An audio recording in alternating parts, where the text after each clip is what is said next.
Everyone, मैं बबीता सिंह आज की ऑनलाइन कक्षाओं में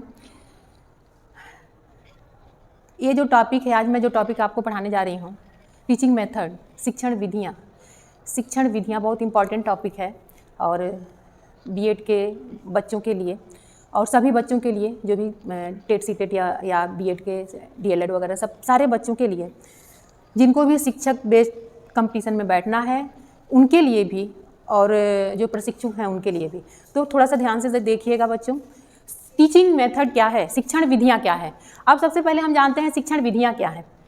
शिक्षण विधि का मतलब होता है एक शिक्षक कक्ष में विषय वस्तु को प्रस्तुत करते समय जो भी तरीके अपनाता है, जो भी जिसके द्वारा वह विषय वस्तु को बच्चों के तक पहुंचाने की कोशिश करता है, जो भी उसकी क्रियाकलाप या जो भी वो तरीका होता है विषय वस्तु प्रस्तुत करने का, प्रेजेंट करने का, वह शिक्षण विधियाँ कहलाती हैं।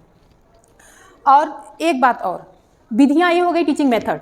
कभी कभी हम टीचिंग टेक्निक्स और मेथड में कंफ्यूज होते हैं, तो एक बात ध्यान रखिएगा, विधियाँ तो हमारी पारंपरिक होती हैं। जिस विधि के बिना विधि के हम किसी भी शिक्षण को प्रक्रिया को पूरा नहीं कर सकते। शिक्षण प्रक्रिया ही हमारी विधि पर आधारित होती है, लेकिन उस विधि को जब हम उद्देश्यपरक एक प्रभावशाली छात्रों के अधिगम को प्रभावी बनाने के लिए उसमें जब तकनीक का प्रयोग कर, उसमें जब ऐसे तरीकों का प्रयोग करते हैं जिससे वह विधि प्रभावी हो, उसे हम टेक्निक्स कहते हैं।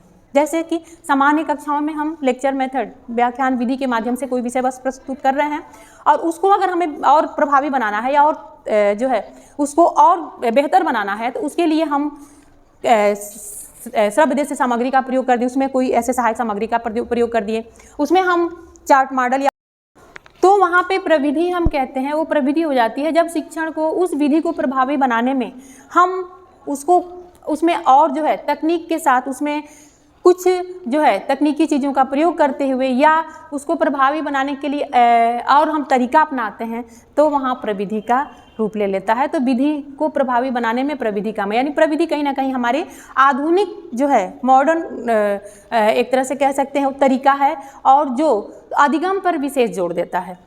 ठीक है, तो ये हो गया विधि, शिक्षण विधि और प्रविधि। अब आज हम थोड़ा सा कुछ विधियां हम लेकर आए हैं जिस विधियों पर हम चर्चा करेंगे और थोड़ा सा तेज करेंगे क्योंकि आपकी विधियां 4-5 विधियों को एक साथ हम आज प्रेजेंट करेंगे। तो चलिए शुरू करते हैं। पहली विधि है आगमन विधि। आगमन विधि और निगमन विधि, इंडक्टिव मेथड। आगमन विधि का मतलब होता है किसी भी विषय वस्तु को प्रस्तुत करने के लिए पहले उसकी उदाहरण प्रस्तुत किया, पहले उसके जो है बारे में बताया, फिर उस पर नियम बनाया, यानी कि उदाहरण से नियम की ओर। सबसे पहले एक बात जानिएगा, आगमन निगमन विधि के जन्मदाता जो हैं अरस्तु हैं और निगमन विधि के वर्तमान में आधुनिक जो है बेकन को भी हम कहते हैं। निगमन विधि के जन्मदाता बेकन को भी आगमन विधि के कहते हैं। लेकिन प्राचीन जो विधियां हैं, चूंकि यह प्राचीन विधि है तो इसके जन्मदाता अरस्तु हैं। दूसरी बात, आगमन विधि में हम उदाहरण से नियम, किसी भी चीज़ के बारे में हम बताएं तो उसका पहले उदाहरण दे दिया बच्चों को और उसके बाद से उस पर एक हमने नियम प्रस्तुत किया। ये जो है सामान्यतः हम सामान्य कक्षाओं में या छोटे बच्चों के कक्षाओं में प्रयोग करते हैं। यहाँ पे हम किसी भी विषय के ज्ञात, पहले वो विषय, यहाँ पे कई सूत्र हम अपनाते हैं। अब इन जो भी हमारी विधियाँ हैं, जैसे कि इसमें ज्ञात से अज्ञात की ओर, ज्ञात से अज्ञात की ओर, कोई चीज पर जब हमने उदाहरण प्रस्तुत किया यानी विशिष्ट हो गया, यहाँ पे विशिष्ट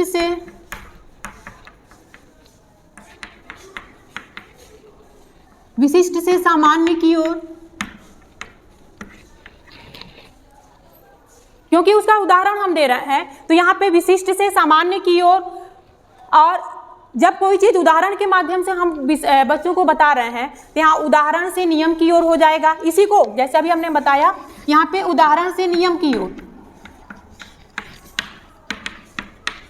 इस प्रकार से यह आपके जो है आगमन विधि में हम कोई भी उदाहरण प्रस्तुत करते हैं, बच्चों को जो चीजें जानकारी है, जो ज्ञात है, उसको दिखाते हुए हम अज्ञात चीजों का या उसके नियम बताते हैं कि ये जो है यह होगा, यह सिद्धांत यहाँ पे होगा। जैसे हमने एक एग्जाम्पल के तौर पे मान लीजिए, हालांकि ऊंचे कक्षाओं में होता है कि राम एक व्यक्ति है, सीता एक जो है व्यक्ति है और या मनुष्य है और सभी मनुष्य, अब ये हमने उदाहरण प्रस्तुत किया क्योंकि विशिष्ट है, और इन मनुष्यों का, चूंकि मनुष्य जो है मरणशील प्राणी है तो इसलिए इनका मरना निश्चित है, तो ये मान सकते हैं कि बाद में जो हमने नियम बनाया मनुष्य की मरणशील प्राणी है, तो इसलिए सीता भी मनुष्य है, राम भी मनुष्य है, श्याम भी मनुष्य है, तो क्या है, मरणशील है। तो ये हो गया, क्या हो गया आपके उदाहरण से नियम की तरफ, प्रत्यक्ष से अप्रत्यक्ष की तरफ।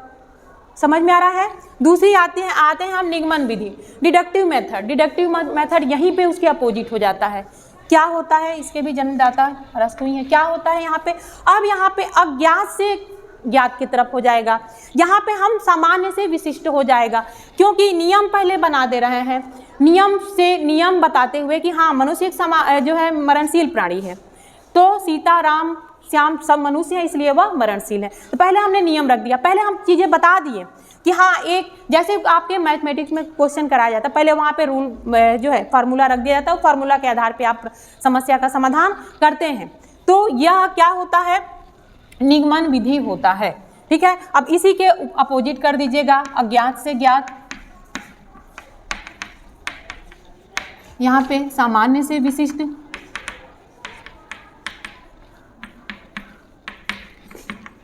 बस इसके अपोजिट हो जाएगा नियम से उदाहरण। ठीक है, अगला आते हैं हम विश्लेषण विधि, एनालिसिस। विश्लेषण विधि का मतलब होता है जब किसी विषय वस्तु को शिक्षण विषय वस्तु की उसकी जो है उसको विश्लेषित कर दिए, जैसे कि दिन रात, दिन प्लस रात, यानी कि जो हमने जैसे कि क ख ग हम मात्रात्मक पहले अ से आ तक पढ़ते हैं, फिर उसको जोड़ने का कार्य करते हैं। किसी भी विषय के बारे में विश्लेषण विधि हम कर रहे हैं, एनालिसिस मेथड हम कर रहे हैं, तो किसी भी विषय वस्तु को जब उसकी गहन चीज़ों के बारे में, उसकी छोटी छोटी चीज़ों को अलग अलग करके समझाया जाए, जैसे पार्ट्स ऑफ प्लांट, एक प्लांट का हमें पार्ट के बारे में बताना है, तो वो हमने हमारे साथ में प्लांट है और उस प्लांट के छोटी छोटी चीज़ें, कितने उसके कौन कौन से पार्ट होते हैं, उनके क्या क्या चीज़ें होती हैं, कौन कौन से पार्ट होते हैं, वो क्या क्या कार्य करते हैं, अगर उसका पूरा हम बता रहे हैं एक एक छोटी छोटी चीज़ों को, तो ये हो जाएगा विश्लेषण, यानी एनालिसिस करके फिर उसको एनालिसिस के माध्यम से बच्चों को बताया गया। ठीक है, दूसरा आता है संश्लेषण, सिंथेसिस। अब उनको विश्लेषित चीज़ों को जब हम एक करके बताते हैं तो वह हो जाता है सिंथेसिस या संश्लेषण।